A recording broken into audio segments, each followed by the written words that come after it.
how much of our current prosperity do you attribute to us being able to get oil out of the ground at a fraction of the cost of its value to us in the economy?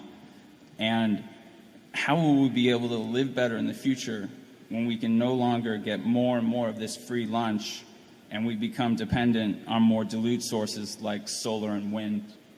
Couldn't this turn out like trying to satisfy a drug addict with a Coca-Cola? Obviously, the discovery of oil, when was it, about 1850 something? Colonel Drake at Titusville, Pennsylvania, or something. That changed the world in a very major way, and it was only 150 years ago.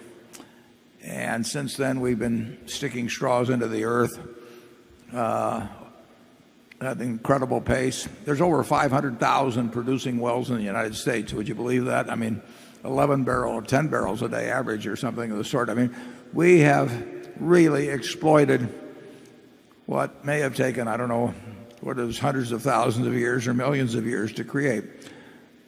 It's contributed in a huge way to the prosperity of the world, but the world, in my view, will not be dependent upon that particular, call it windfall, for the next 100 years. And Charlie knows way more about this subject than I do, but there will be other free lunches available, whether it's solar or there's lots of possibilities. Don't ever give up on humans' ability to innovate in ways that create solutions to problems that seem insolvable. We've faced all kinds of predictions. All of the inventions having been invented. There's some famous statement, I forget who made on that. I mean,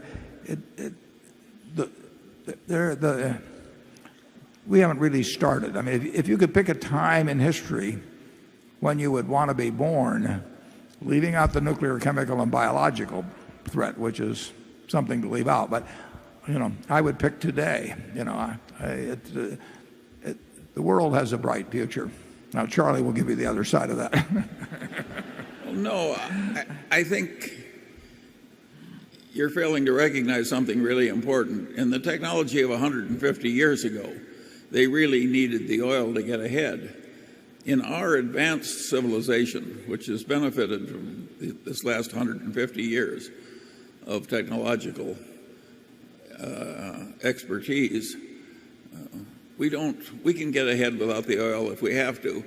Now, Freeman Dyson is not a physicist who is not an economist but a genius, and he's been very good at pointing out that it isn't that horrible to contemplate a world which goes off oil, provided that world is as rich and knowledgeable as ours is now.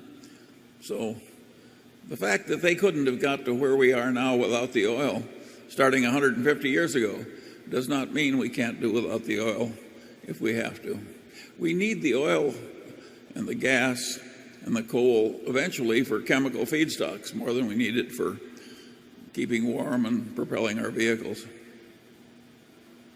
And the adjustment, fortunately, will be fairly gradual. I mean, it is not like 85 million barrels of a day goes to 50 million or something in 5 or 10 years.